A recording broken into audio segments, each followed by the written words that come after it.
let me show you from my own experience what I know about this law. I can waste power in the world of Caesar. We're doing it by the billions every year with our little war and all the nonsense we have in the world. This power you can't waste. You can misuse it, but you can't waste it. I can misuse it every moment of time by imagining unlovely things about people, unlovely things about myself. And I can use it hatefully. Well, I can't waste it. I'll show you why you can't waste it. One night, many, many years ago, I suddenly became aware of two beings. I am the one perceiving them. So there are three, but I am the perceiver. Here above me stands the most beautiful woman imaginable, an angel. An angel of beauty and of everything that was lovely. And below me, the most monstrous thing that man could ever conceive. Covered in hair, like an ape, but it could speak. It spoke gutturally. I looked at it, then it looked at me, and then it pointed to this beautiful, angelic being. And it called this woman Mother. Well, I was so annoyed with this monstrous thing that I pummeled it. It gloated. It loved violence. It fed on violence. Every time I was violent, it became stronger. And this beautiful thing, glowing, but this one is calling it Mother. And suddenly, as I am beating this thing, I realize, well, this is the embodiment of all of my misspent energy. As this one is the embodiment and personification of every noble thought I've ever entertained. I looked at this thing. I had no one with whom I could swear. I felt a compassion I have never known before. I looked at this monstrous thing and realized it is but the result of my own misused energy. It never should have been given birth. And I say to myself, I will redeem you if it takes me eternity. I pledged myself to redeem it. Do you know what happened? At that very moment before my eyes, the whole thing withered.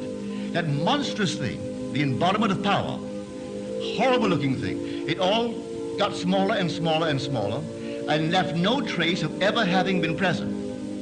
But as it got smaller and smaller and disappeared, the energy returned to me. I felt infinite power. I felt like without anything, the power returned to me. It wasn't wasted. It was misused, but not lost. Nothing is lost in all my holy mountain. So you can't lose the power. You can misuse the power, but you can't lose it. But you'll confront it one day in a monstrous thing like that. And you'll do exactly what I did. You won't wait to redeem him. At the very moment that you pledge yourself and you mean it, I'll redeem you if it takes me eternity. At that moment, that monstrous thing withers, gets smaller and smaller, and this one glows. It becomes radiant like a star. She is the embodiment and the permanent personification, getting ever greater, of your own noble, wonderful thoughts. Every lovely act of yours feeds her. Every ignoble act of yours feeds him. And they walk with you. This one whispers the lovely things, encouraging you to be noble. And this one whispers the violent things. If you're at the crossroads as to what you should do, this one wants to be fed. He can only feed on violence. And this one can only feed on the noble, lovely thoughts of man. And man creates them. You see your own creation, and it's all the same power of your own wonderful human imagination. From then on, you know where you are. You are a creative power. And you go out to change everything in your world to make it conform to something lovelier. And you don't do it on the outside, you do it on the inside. You do it all in your imagination. Imagination is God, and there is no other God. His name is I Am, forever and forever and forever. That's God. And yet when you do meet the personification of your own imagination, you see a man. And that man is infinite love. You will also meet him in another garment, and he is infinite power. He is infinite wisdom. And you realize that the being that you really are is a protean being. He plays all the parts. When you meet him, his fundamental being is love. But he also is power, and you see him as power.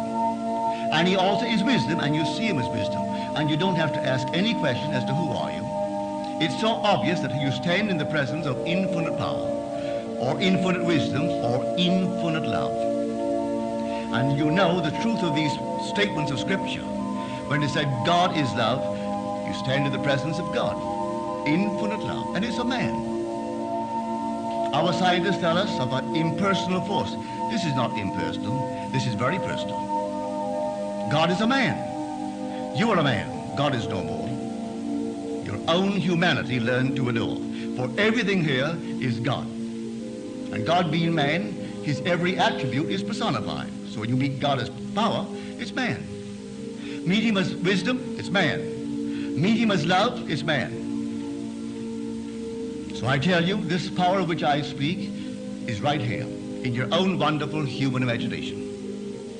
Don't turn to another. Don't turn to anything on the outside. It's all within. The kingdom of heaven is within you. And God is in his heaven. If I turn within, where I turn to my own wonderful human imagination. And then I imagine what I want as real in my world and persuade myself that it's true. To the degree that I am self-persuaded, it becomes true. It actually clothes itself in what the world calls reality. But the reality is not the visible thing they see. The reality is the unseen state, which I've imagined. You take the yoke, cut it down. It renews itself by the invisible state. The little lamb, you slay it with the knife. But the reality of that lamb, that form that is forever, is unseen by man. So here, in this wonderful world of ours, you have the power. You don't need financial power. That won't do it. You can't buy health.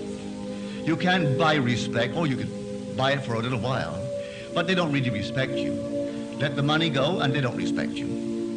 You don't need anything in the world of Caesar to buy what you want. Come, you're told, buy it. Without price, without money. When you say buy it without price, well then you see it's not Caesar's coin that you use. You use your own wonderful human imagination.